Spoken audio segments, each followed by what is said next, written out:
Minggu depan ya silahkan belajar sendiri dan kelihatannya emang materi kita juga sudah cukup lah, cukup. Nanti kita masih banyak lagi bicara integral di matematika 3. Nah, satu topik penting di dalam penggunaan integral atau aplikasi integral ini untuk kita di prodi teknik sipil itu adalah momen inersia.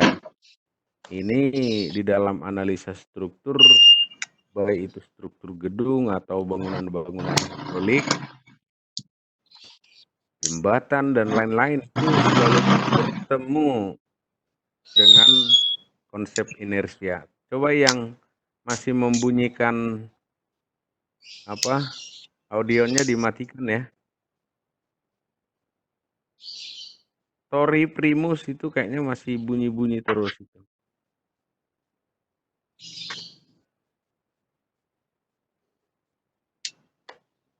Oke, jadi saya kira ini tidak akan terlalu lama. Dan ujiannya besok ya dipelajari aja yang materi ya setelah TS ya. Coba yang audionya yang masih bunyi tolong matikan. Tori Primus tuh mana nih? El Sarman.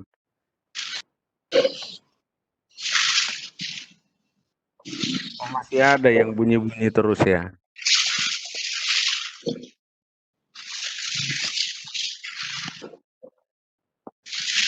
Tolong mikrofonnya.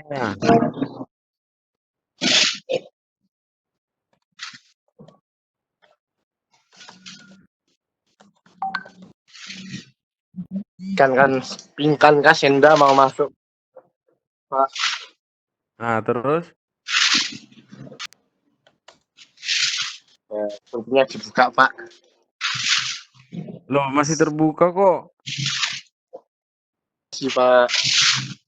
Yo, masih terbuka, suruh aja masuk. Pintunya masih saya buka, belum dikancing. Itu audisi apa yang masih bunyi ya?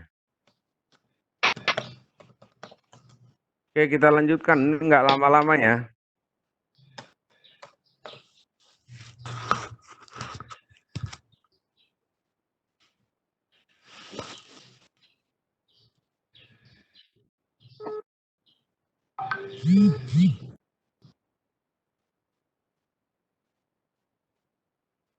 Udah ya, jadi kita lanjutkan dulu.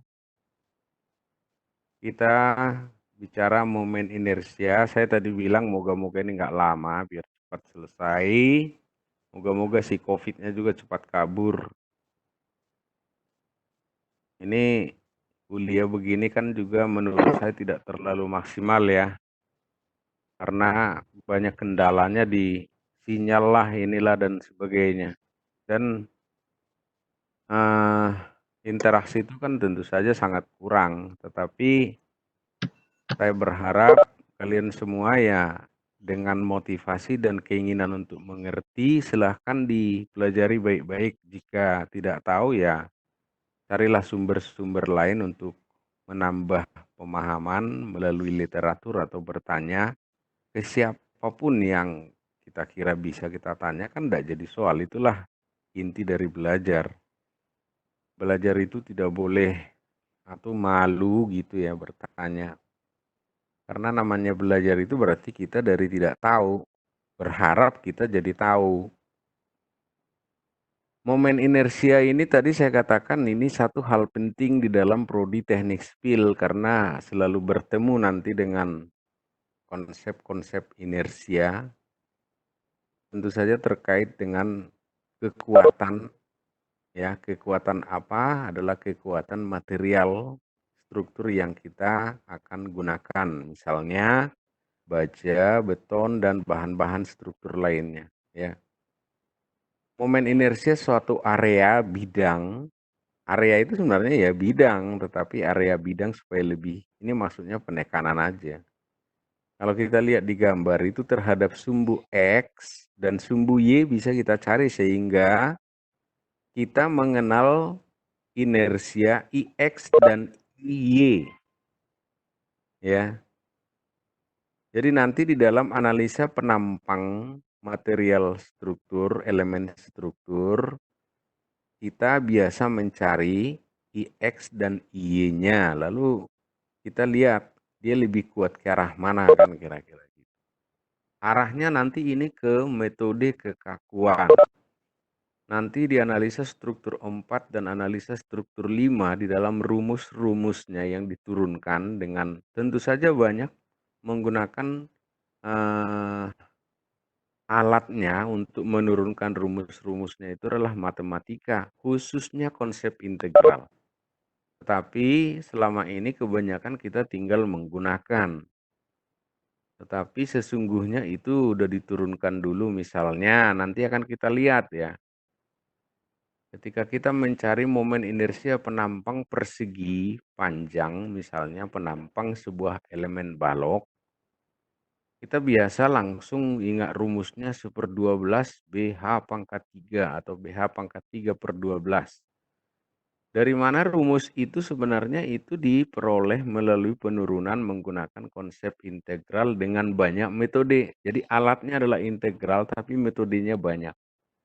Ada metode unit load atau metode beban satuan, unit load jadi diberi beban satu satuan lalu diturunkan rumusnya. Lalu ada juga metode momen area, banyak sekali metode ya. Ada metode double integral dan seterusnya. Yang sering dipakai untuk menurunkan rumus-rumus yang kita gunakan di analisa struktur. Nah, kalau kita perhatikan gambar ini ya, X, Y adalah koordinat elemen luas diferensial dA. Jadi ada satu di gambar ini kita lihat luas yang bentuknya tidak teratur. Tolong audionya ya. Ini bentuknya bidang ini tidak teratur. Maka, aduh, siapa itu yang masih audionya? Ini kalau kita lihat bidang ini kan tidak teratur. Nah, lalu kita ambil satu strip atau elemen kecil atau kita sebut elemen luas diferensial dA yang saya kasih tanda panah ini dalam gambar. Nah, dikalikan dengan kuadrat jarak dari sumber referensi. Ada sumber referensinya adalah X dan Y. Maka momen inersia disebut juga momen kedua dari bidang atau area. Ya, itu momen inersia. Hanya seperti itu teorinya sebenarnya. Nah, bagaimana dengan ini? Untuk mengilustrasikan bagaimana momen inersia itu diperoleh dengan teknik integrasi, kita tinjau sebuah bidang persegi panjang. Ya, ini bidang persegi panjang, umumnya penampang balok. Balok biasanya didesain untuk menahan momen lentur ya, menahan lentur. Sehingga inersia di dalam balok ini penting sekali, ya. Kita lihat penampang di sini, tingginya adalah H. Ini sudah saya bagi dua. Jadi di setengah bagian atas itu H/2 dan setengah bagian bawah itu juga H/2. Ini menggambarkan bahwa penampang kita ini homogen, serba homogen, sama semua. Kalau penampang ini tidak homogen, maka titik berat yang berwarna merah itu di dalam gambar itu belum tentu persis di tengah. Itu akan bergeser ke bagian yang lebih berat. Jadi kalau di bagian bawah saya kasih penulangan menggunakan baja tulangan, maka titik merah itu akan turun ke bawah, titik beratnya akan turun ke bawah, ya. Tetapi kalau ditaruh di tengah-tengah seperti ini berarti penampang kita ini homogen. Itu kenapa setengah bagian atas itu H/2 dan setengah bagian bawah itu juga H/2. Lebarnya adalah B. Dan titik merah atau titik berat atau pusat berat dari penampang ini juga membagi dua persis sama di arah sumbu X, yaitu B/2 dan B/2. Ya. Sumbu X dan Y itu mempunyai pusat di pusat berat C, yaitu yang merah ya, walaupun saya lupa ngasih hurufnya. Katakanlah itu pusat berat C. Titik merah yang di tengah-tengah penampang itu. Nah, untuk memudahkan analisis, kita gunakan elemen luas diferensial dA. Tuh lihat di atas. Dalam bentuk strip horizontal, ya.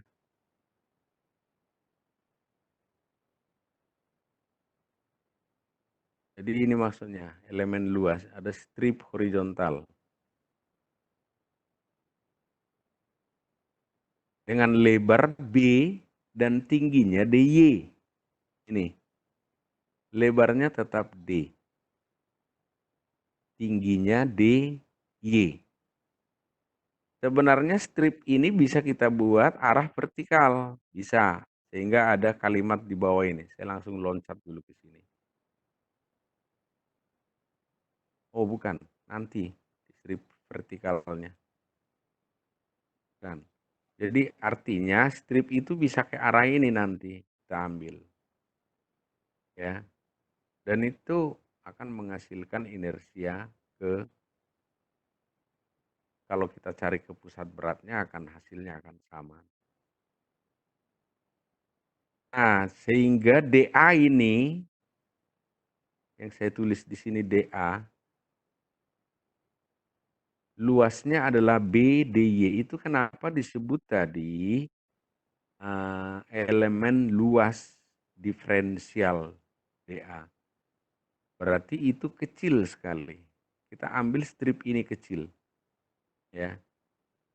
DY itu notasi untuk melukiskan bahwa besarannya itu kecil sekali. Ya. Jadi ini hanya kecil sekali. DA sama dengan B, lebarnya B, tingginya DY. Ya. Nah, kemudian teks di bawah, saya tuliskan karena semua bagian strip, coba dibayangkan, semua bagian strip berjarak sama terhadap sumbu Y. Terhadap sumbu X, enggak. Karena kalau saya ambil strip di sini, ini, maka jaraknya ke sumbu X hanya kecil sekali, dekat sekali. Tapi dimanapun strip yang saya ambil, mau di sini atau di atas ini jaraknya ke sumbu Y ini sama, selalu sama. Jarak maksudnya adalah jarak pusat berat strip itu.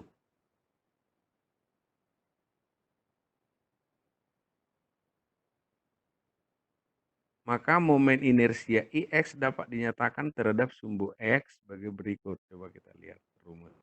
Nah ini, integral Y kuadrat dA, IX-nya.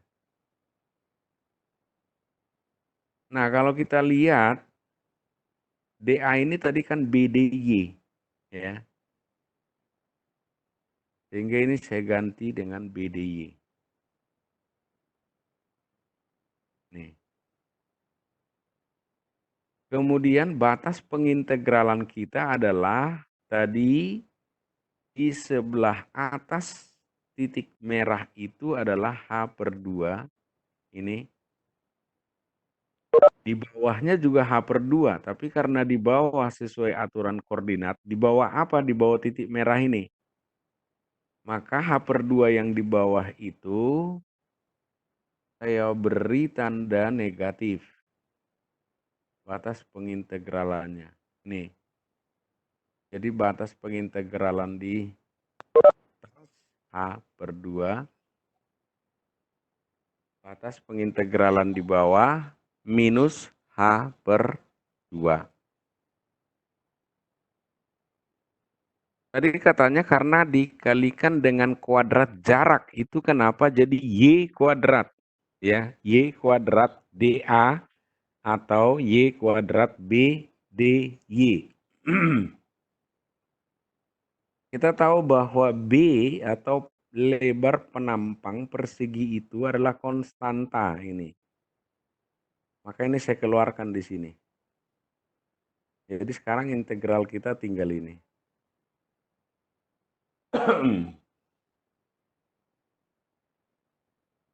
Nah kemudian kalau kita integralkan Y kuadrat, saya dapat 1/3 Y pangkat 3. Batasnya adalah ini. Kemudian tinggal substitusikan H kuadrat ke Y ini, pangkat 3, dikurangi dengan substitusikan minus H per 2 ke Y ini pangkatkan dengan 3. Ya, seperti ini. Di bawahnya ini.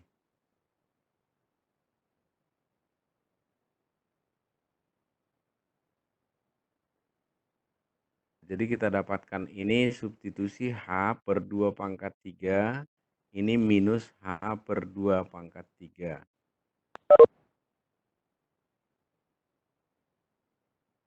Kan ini.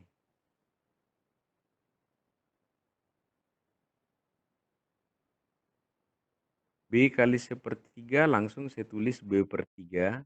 Ini. Lalu H per 2 pangkat 3, ya sama aja H pangkat 3 per 2 pangkat 3. 2 pangkat 3 itu 8. Kalau yang minus, ya bentuknya juga sama aja. Ya. Nah, kemudian dengan menyederhanakan itu, kita akan dapat ini.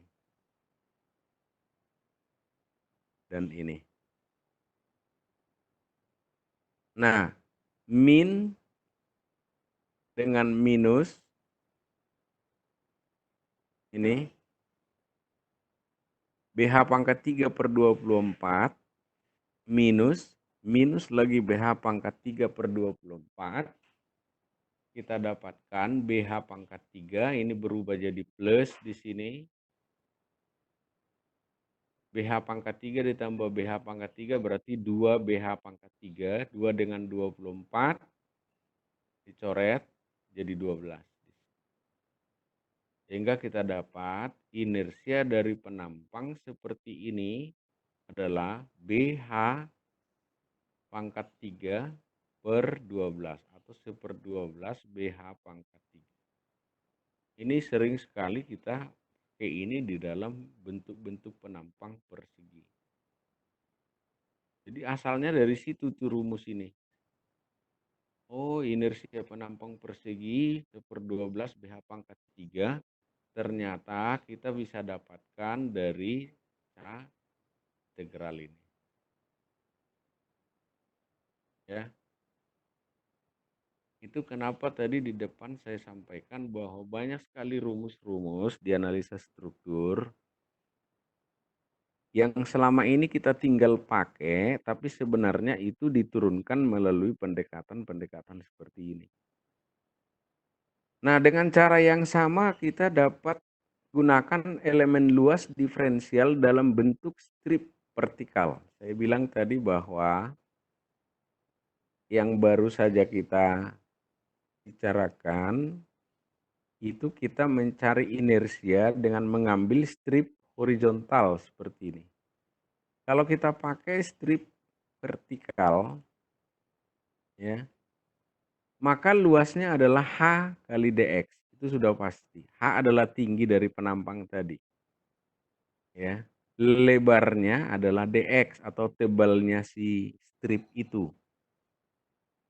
Kalau kita ambil strip vertikal kan nanti bentuknya seperti ini tadi. Saya udah bilang tadi. Kita akan dapat seperti ini. Maka lebarnya ini, tebalnya ini adalah dx. Ya. Tingginya adalah H, ke sana adalah H. Maka dA-nya adalah H dx, kan gitu. Yang di rumus ini. Ini.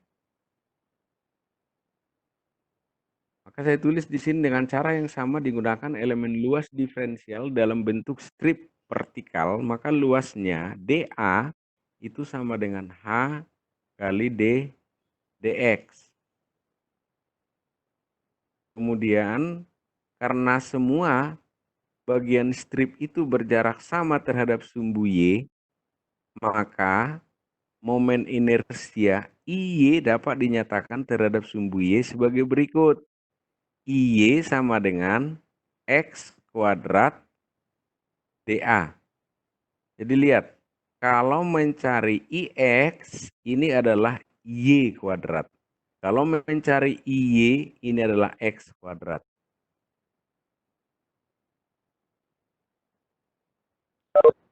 Oke, batasnya adalah minus B per 2 dan B per 2. Minus B per 2 itu berarti di sebelah kiri dari pusat beratnya yang kita jadikan sebagai pusat koordinat. Lalu ke sebelah kanan adalah B per 2.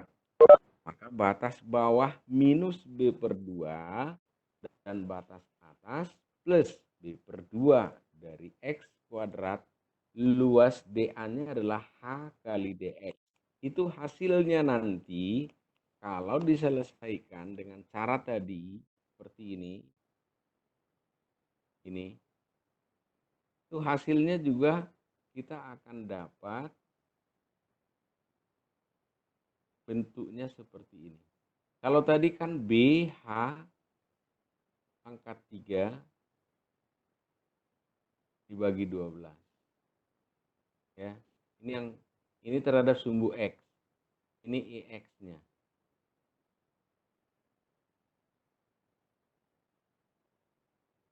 Nah, kalau di sini untuk IX-nya yang dipangkat 3 kan itu adalah H, kalau di terhadap Y yang dipangkat 3 kan adalah B.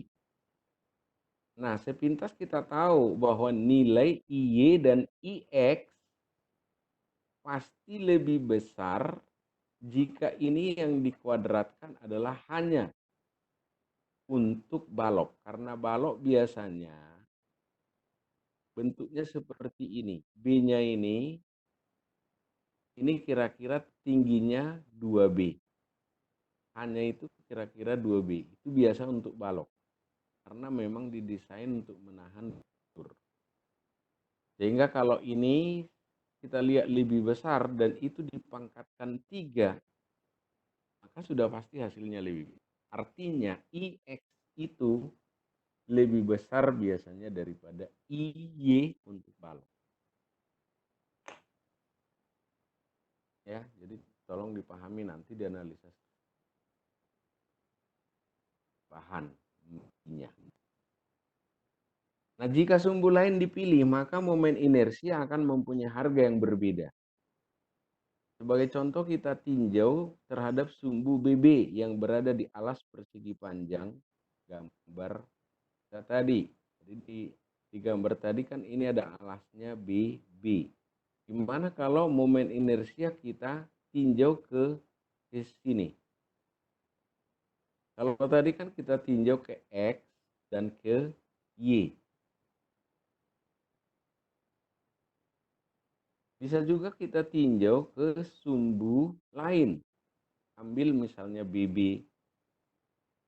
Ya, persis di alas dari penampang itu. Itu maksud kalimat ini.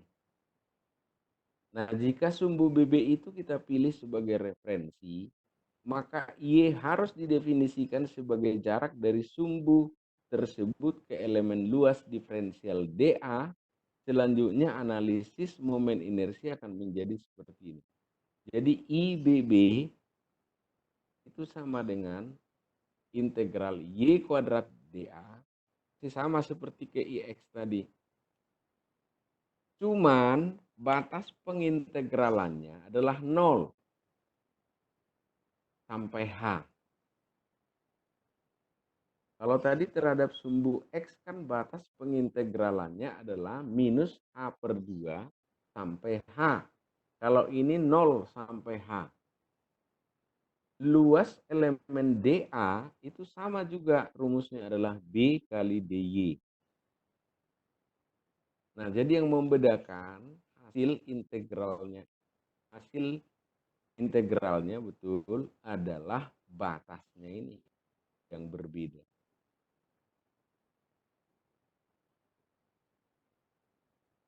Sehingga kita dapatkan di sini terhadap sumbu BB yang adalah alas daripada penampang persegi itu, rumusnya adalah BH pangkat 3 per 3, bukan per 12. Kalau tadi kan ini 12. Artinya apa? Ini lebih besar lagi. Oke, jadi bisa ke sumber referensi manapun kita cari inersia. Ini menurut saya penting sekali dipahami, supaya nanti tidak merasa kesulitan ketika misalnya di analisa 4 nanti kita akan belajar menganalisa struktur pelengkung, sehingga di sana kita perlu pelengkung dalam analisa struktur bisa bentuknya seperti ini ya. Moga-moga di situ bisa tercatat. Ini juga dianggap pelengkung. Misalnya ini dijepit. Pelengkung itu tidak mesti begini.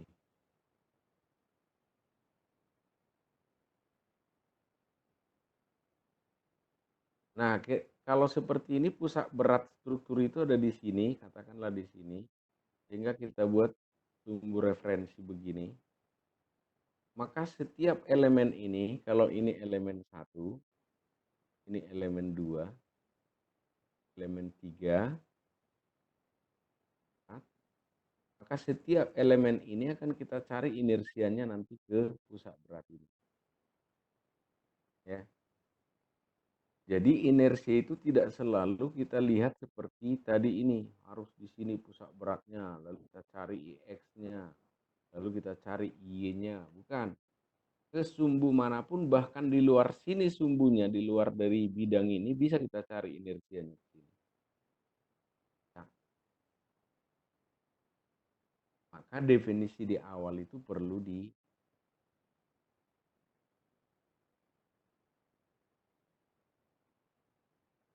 Oke.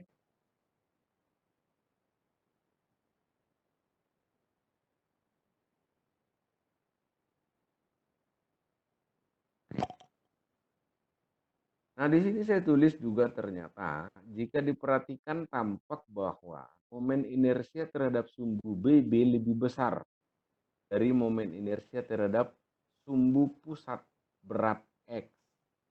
Karena ini per 3, ini per 12, sementara pembilangnya sama, sudah pasti ini lebih besar.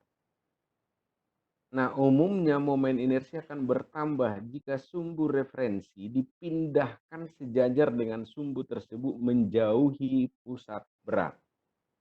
Ini sengaja saya tulis merah. Sampai konsep-konsep seperti ini buat kita orang kecil tidak paham. Ya. Jadi kalau satu penampang seperti ini, saya udah cari momen inersianya ke sini. Kalau saya turunkan ke sini, ini mesti lebih besar. Saya turunkan sampai jauh sini pun mesti lebih besar lagi. Karena apa? Itu adalah fungsi dari jarak. Bahkan tadi dikatakan dikuadratkan, kuadrat jarak.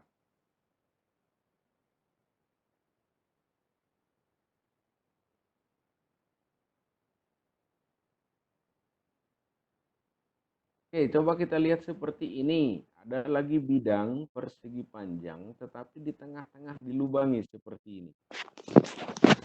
Ini persis seperti baja holo. Pernah dengar ya sebutan itu ya, holo, ada lubangnya. Momen inersia suatu area komposit terhadap sumbu manapun merupakan jumlah dari momen inersia bagian-bagiannya. Ini juga menurut saya harus diingat ini ya. Jadi kalau bentuknya itu nggak karu-karuan, bagi-bagi aja. Boleh. Menjadi bidang-bidang yang mudah dicari inersianya. Lalu jumlahkan. Itu maksud kalimat ini. Jumlah dari momen inersia bagian-bagiannya terhadap sumbu yang sama. Nah, perhatikan box berlubang gambar di samping dengan sumbu X dan Y adalah simetri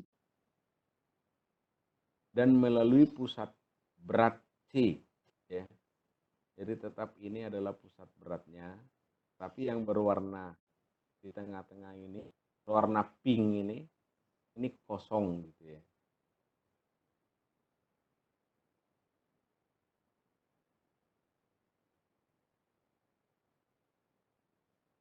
Nah, momen inersia IX terhadap sumbu X sama dengan jumlah aljabar dari momen inersia persegi panjang dalam dan luar. Jadi bisa kita cari dulu yang utuh semua, baru cari lagi yang kecil ini di tengah-tengah. Lalu yang utuh semua itu kurangi dengan yang kecil. Itulah momen inersia warna ini. Ini. Dalam hal ini dapat dipandang segi panjang dalam sebagai area negatif dan persegi panjang luar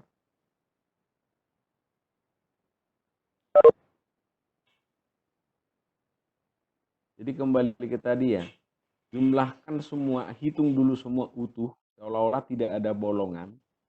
Lalu bolongan itu hitung sendiri, itu dianggap sebagai area negatif. Ya. Lalu kurangi dari yang positif, kurangkan negatifnya.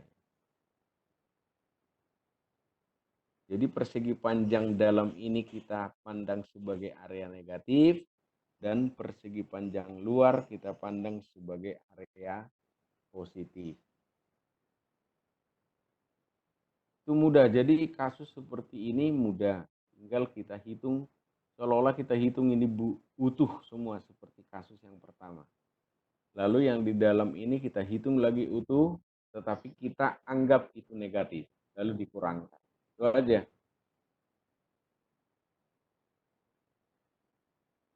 Oke, sekarang bagaimana kalau begini?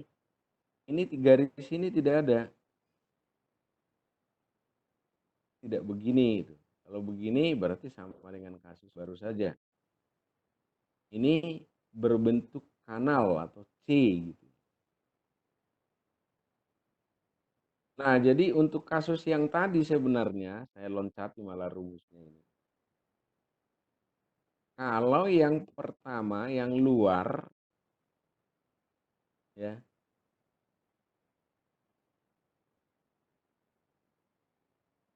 B1 H1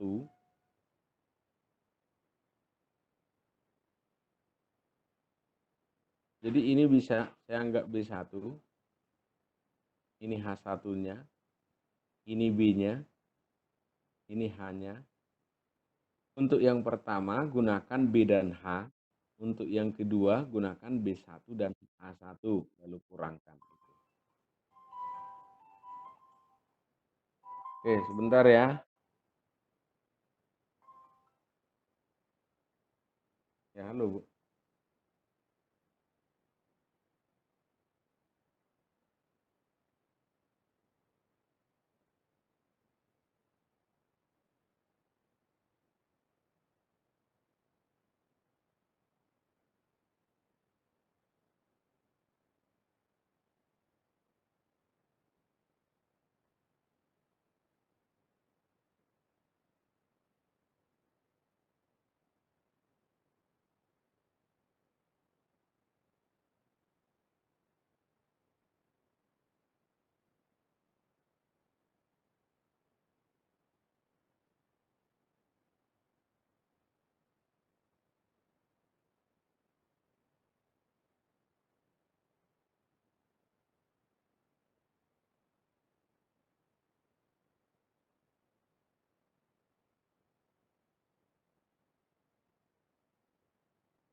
Oke, saya lanjutkan. Maaf, tadi ada telepon dari Bude kita.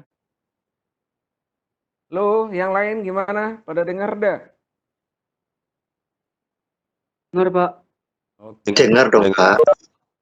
Berarti saya tadi telepon sempat dengar? Enggak. Sempat, Pak. Dengar, Pak. Tidak ada, Pak. Enggak Dengar. Dengar, Pak. Enggak, Pak. Bagus lah, kalau nggak dengar bagus. Yang dengar juga ya bagus. Oke, saya lanjutkan ya. Baik, Pak. Nah, untuk kasus seperti ini, yang terakhir ini, yang ada bentuk kanal seperti ini, persamaan yang sama juga sebenarnya berlaku. Jadi maksud kalimat tadi ini potong di sini, ya, ini potong di sini, berarti saya punya area seperti ini, 1, 2, dan 3. Lalu cari inersianya mau ke sumbu X, lalu yang satu cari, yang dua cari ke sini, yang tiga juga cari, lalu jumlahkan.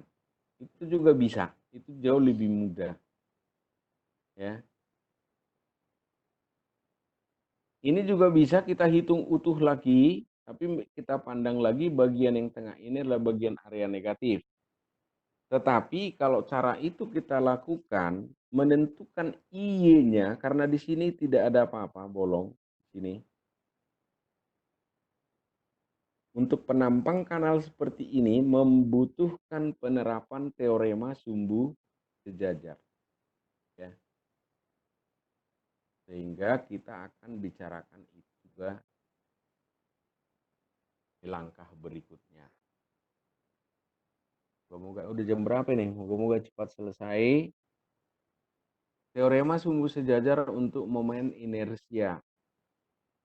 Teorema ini memberikan hubungan momen inersia terhadap sumbu berat dan momen inersia terhadap sumbu lain yang sejajar. Itu kata kuncinya. Ya. Sumbu lain itu harus sejajar. Nah, dari definisi momen inersia dapat ditulis persamaan momen inersia Ix terhadap sumbu X sebagai berikut. Ix sama dengan integral Y. Coba kita lihat, ini ada Y. Ini elemen dA yang kita ambil adalah ini. Jaraknya terhadap sumbu X, C-nya ini pusat berat dari penampang ini, bidang yang nggak karu-karuan ini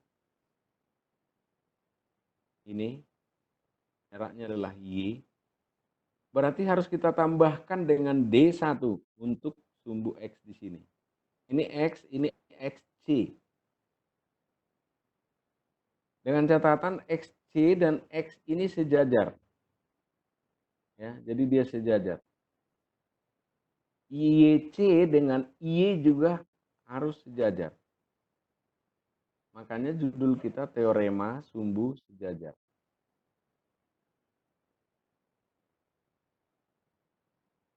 Nah, jadi kalau kita lihat bentuk ini sama saja sebenarnya. Tadi Ix kan sama dengan Y kuadrat dA. Kalau ini Ix sama dengan integral Y ditambah D1, hanya itu. Tetap ada kuadratnya. Lalu kemudian ini diselesaikan kuadratnya jadi bentuk seperti ini. Ya. Lalu kita selesaikan integral Y kuadrat dA ini. Langsung ke dA. Lalu integral 2Y D1 ya, dA, lalu saya tulis jadi seperti ini. 2D kan berarti konstanta, langsung saya keluarkan dari integral. Lalu integral D kuadrat dA. D1 kuadrat juga adalah konstanta dikeluarkan. Jadi hanya seperti ini. Integral D1 kuadrat integral dA. Nah, integral yang pertama ini persis ini rumus yang kita sudah punya tadi. Integral Y kuadrat dA ini. Depan tadi, ini.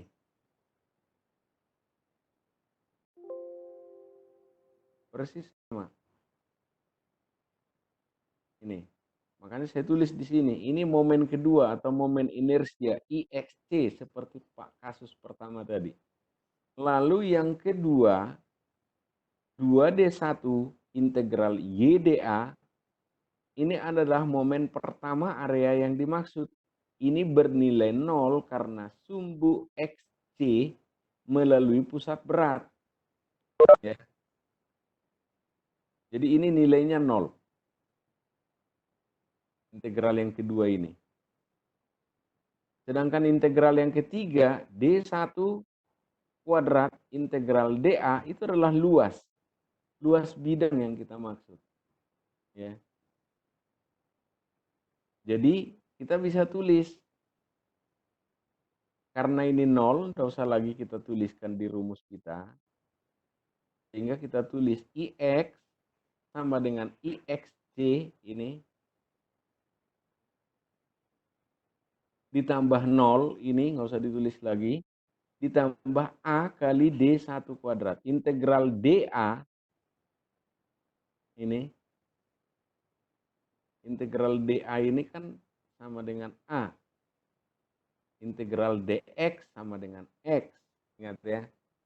Integral y adalah integral dy sama dengan y. Integral dA sama dengan A. A kali D1 kuadrat, ya ini. Ya. Jadi kalau teorema sumbu sejajar ini sangat mudah. Cari aja integral biasa seperti di yang pertama tadi.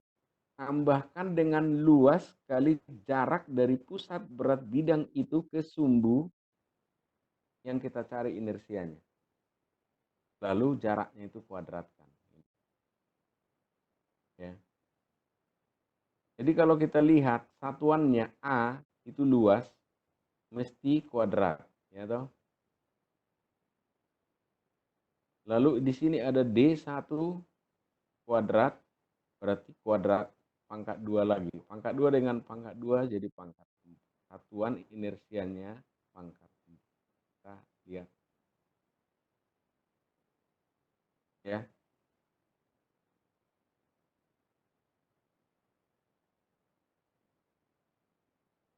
Oke, kalau teorema ini kita gunakan pada kasus penampang segi 4 tadi. Ini. Sedangkan teorema sumbu sejajar ini saya gunakan ke kasus ini tadi. Ini kasus ini sudah kita bahas. Ya. Ke sumbu referensi. Tadi kita dapatkan rumusnya persis seperti ini. Ini juga ternyata hasilnya sama. Tinggal kita lihat IBB atau inersia terhadap sumbu BB adalah IX, ya ke pusat beratnya dulu, ini,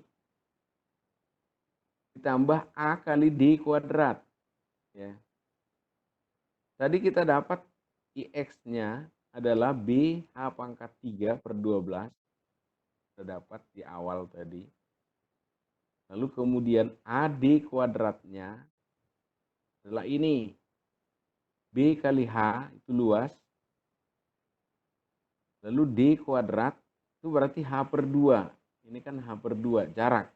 Bukan dibuat negatif ya. Ini H per 2 kuadrat. Selanjutnya tinggal BH pangkat 3 per 12 ditambah BH pangkat 3 per 4. Karena ini H kuadrat, 2 kuadrat jadi 4 di sini. Lalu kemudian penyebutnya saya sama, penyebutnya saya samakan. Ini saya kalikan 3, berarti di atas muncul 3. Ini jadi 12. Gitu. Ini. Nah, BH pangkat 3 per 12 ditambah 3 BH pangkat 3 per 12 berarti 4 BH pangkat 3 per 12. Di sini ada 1. Di sini ada 3. Berarti jadi 4. 4 dengan 12 dicoret. Yang di atas hilang, ini jadi 3. Jadi persis sama. Hasilnya juga sama persis. Kalau kita aplikasikan teorema sumbu sejajar itu untuk menyelesaikan kasus seperti ini.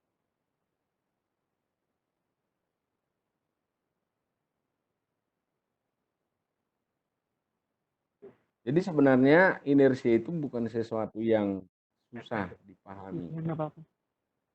Ya. Oke, ada yang mau bertanya?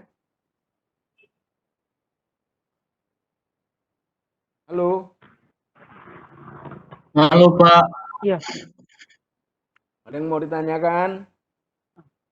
Iya. Tidak ada? Tidak Pak. Tidak ada ya. Kalau tidak ada kita lanjut ya. Ada suara motor.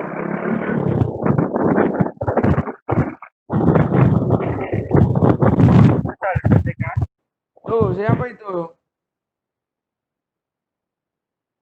Audionya dimatikan dong. Nah, jika momen inersia terhadap sebuah sumbu yang melalui pusat gravitas benda diketahui, maka teorema sumbu sejajar dapat juga digunakan untuk menentukan harga momen inersia terhadap sumbu yang lain. Misalkan G adalah pusat gravitas, ya, benda M. Benda, bukan benda M. Pusat gravitas benda. Dan M adalah massa strip PQ. Kita ambil strip PQ seperti ini. Jadi gambar ini. Maka IG, nah ini konsep ini juga muncul nanti khususnya justru di analisa struktur 5. Ya. Ada IG karena kita sudah berurusan dengan analisa 3 dimensi. Lihat bidang ini saya kasih tebalnya ini. Jadi ada tebalnya. Kalau tadi kan enggak. Kalau tadi kan hanya area bidang. Ini. Nggak ada tebalnya. Saya nggak kasih tebalnya begini. Kalau yang sekarang kita bicarakan ini sudah ada ketebalan si bidang ini. Ya. Kita tuliskan IG sama dengan sigma M kali X kuadrat. Kembali X-nya juga, lihat X-nya digambar itu begini. Ya. Jarak dari strip itu ke pusat berat atau pusat gravitas benda itu. Jadi IG sama dengan sigma MX kuadrat. Dan IAB ini sumbu yang sejajar dengan ini. Ya, ini sejajar dengan ini.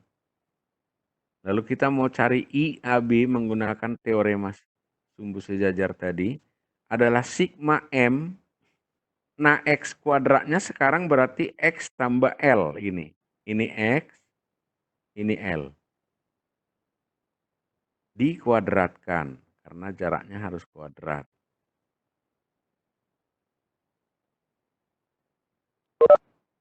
Nah, sekarang IAB kita tuliskan lagi. X plus L kuadrat. Ini saya kuadratkan, saya tulis begini.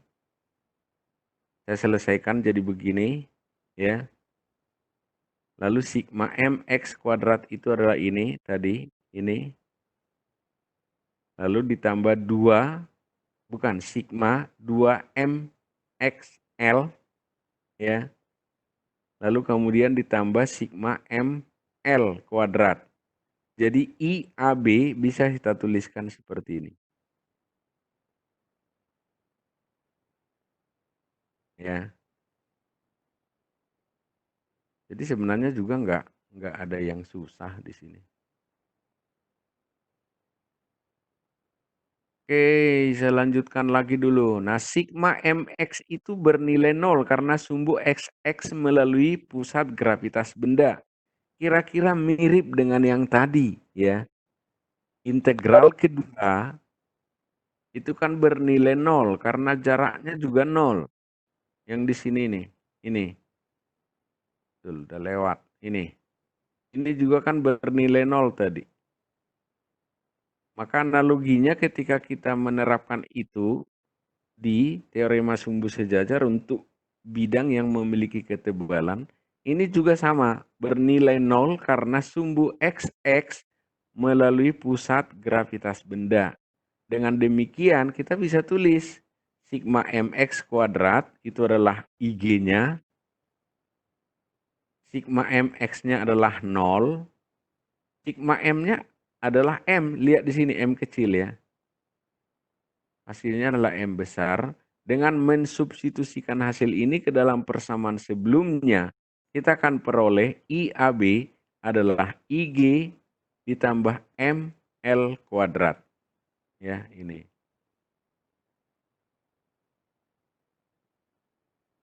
Nah, contohnya kira-kira ini, ya. Contohnya untuk contoh-contoh untuk momen inersi ini ya banyak sekali, ya. Jadi tidak usah terlalu resah, yang penting dipahami maknanya. Konsep luas harus paham, jarak dikuadratkan, dan seterusnya. Kalau ada sumbu lain yang sejajar dengan sumbu sebelumnya, jaraknya beda dengan pusat beratnya, atau pusat gravitasnya, tinggal ditambahkan, kuadratkan lagi, selesaikan pengkuadratan itu secara aljabar, hasilnya juga bentuknya persis sama. Nah, di sini ada contoh sebuah pintu dari kayu berukuran 80 cm kali 200 cm, mempunyai massa 20 kg. Kalau yang kasus-kasus bidang tadi kan tidak ada bicara massa. Dan diberi engsel pada salah satu sisi panjang 200 cm, seperti gambar di samping. Gambar ini saya nggak tulis engselnya. Hitung momen inersia terhadap sumbu A, dan momen inersia terhadap poros engsel B.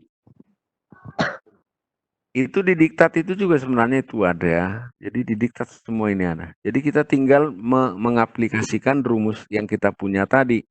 Ini masanya sudah ada 20.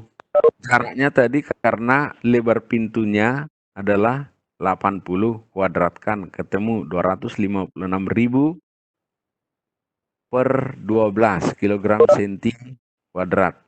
Ya. Lalu kemudian IBB adalah IG ditambah ML kuadrat. Tanpa kita mencari jarak-jaraknya pun sebenarnya di soal itu semua sudah ada. IG-nya sudah dapat ini. Di sini. Tinggal ML kuadrat. ML-nya, M-nya dikasih tahu tadi 20. L kuadrat adalah setengah kali 80 kuadrat. Karena dibagi 2. Lebar pintunya kan 80. Gini. Lebar pintunya itu kan 80. Tinggal bagi 2 kuadrat. Artinya kita tinggal menjumlahkan IG ini dengan ML kuadrat. Ini IG-nya sudah dapat, ML-nya ini ya udah samakan penyebutnya, kita ketemu ini.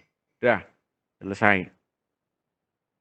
Jadi sebenarnya konsep inersia itu sangat mudah. Di diktat itu juga ada, saya tulis satu lagi radius girasi. Tapi untuk spill itu tidak terlalu penting, sehingga saya tidak masukkan itu untuk materi kita untuk TAS. Untuk mesin mungkin oke, itu penting teknik mesin. Buat kita nggak terlalu penting. Oke, mulai dari awal tadi ada yang mau ditanyakan? Atau mungkin materi sebelumnya kemarin? Karena kita udah penggunaan integral itu, kita udah bicara luas di bawah kurva. Luas di antara dua kurva, volume benda putar sudah, titik berat bidang sudah, panjang kurva sudah, momen inersia sudah, teorema sumbu sejajar sudah, ini saya anulir. Ya, jadi sudah ada 7 aplikasi dari integral yang kita bahas. Oke, dari sini ada yang mau ditanya? Halo? Halo Pak. COVID. Halo Pak. Halo nak. Gimana kabarmu? Puji Udah kayak Tuhan baik apa? selalu Pak. Puji Tuhan baik-baik. Udah kayak apa kalian semua sekarang ya? Udah 2,5 bulan gak ketemu ya, lebih ya? Iya Pak, rindu ini melanda Pak. Rindu ini sudah membahana ini. Iya, rindu Belanda Pak, bukan Melanda. Belanda. Sudah menggelora ini. Gimana ini? Ini bahkan besok-besok ketemu udah lupa ini. Ini anak mana ini kan gitu. Ya Pak, jadi rindu kalau Bapak lagi belajar mengajar. Iya, makanya berdoalah supaya si COVID ini kabur. Oke, jadi itu dulu materinya karena ujian kita tanggal 8, mulai minggu depan saya kosongkan untuk belajar saja. Kita selama ini matematika 2 kan juga nggak kosong, nggak pernah kalau kita kena hari besar juga enggak. Yang hari Kamis yang banyak sekali saya kosong karena banyak kena hari merah di hari Kamis, kenaikan Salmasi hari Kamis, ada libur juga kemarin hari Kamis. Waduh. Ya jadi untuk matematika 2 saya anggap sudah selesai. Kecuali kalau ada yang mau ditanyakan sebelum saya akhiri, baik itu mengenai ujian dan seterusnya. Ayo Itu silakan. kisi-kisi soal matematika nanti gimana, Pak? Ya pokoknya yang setelah TTS yang kita pelajari itu ya, materi setelah TTS. Nanti kemungkinan besarnya masih ujian online tetap. Ujian Kalau online ya, Pak? ya iyalah, belum bisa kemana-mana kok. Oh, iya, Pak, ya. Ya sambil ditunggu kepastiannya. Ya, nggak tahu. Tapi gini, ada hal yang penting mau saya sampaikan supaya ini sama-sama ada artinya. Pengalaman saya melihat kemarin TTS itu kok ya jawabannya kok banyak sekali yang sama gitu loh. Salahnya juga di mana sama. Ya artinya walaupun kita tidak melihat sebagai mahasiswa ya harus bersifat sportif dan jujur gitu. Walaupun kita nggak lihat dikerjakan, kalian kan bisa saling ngirim jawaban itu. Foto lah gitu, kirim langsung, catat lagi. Bisa, tapi nggak ada gunanya itu. Jadi berusaha untuk menyelesaikan secara sendiri. Ya, Coba kemarin itu banyak sekali yang sama itu. Kalau saya kelompokkan soal itu hanya ada tiga kelompok. Satu kelompok ini hasilnya ya sama semua, salahnya di mana juga sama semua.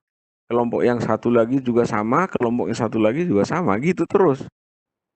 Jadi tolong jangan ngumpul-ngumpul ngerjakannya, jangan saling berkomunikasi ketika ujian, jangan saling mengirim jawaban. Ya kita bertanggung jawab lah ke diri sendiri dan kepada Tuhan. Hati-hati kena COVID. COVID. Iya, COVID ini harus merubah perilaku kita juga supaya jadi jujur. Walau nggak dilihat, tapi tetap jujur karena memang motivasi kita untuk mengerti. Kalau mengerti nilai itu juga ikut baik pasti. Itu pasti kok. Oke, ada lagi yang mau bertanya sebelum saya presensi terakhir? Karena yang hadir di sini saya lihat hari ini malah justru turun dari biasanya. Ini hanya 57 orang. Saya nggak tahu pada kemana yang lain. Mungkin masih sibuk berlebaran mungkin. Pak, Ya, gabung sama si Jeffrey. ya nanti belakangan ya. Saya panggil dulu Roy Martin Derman.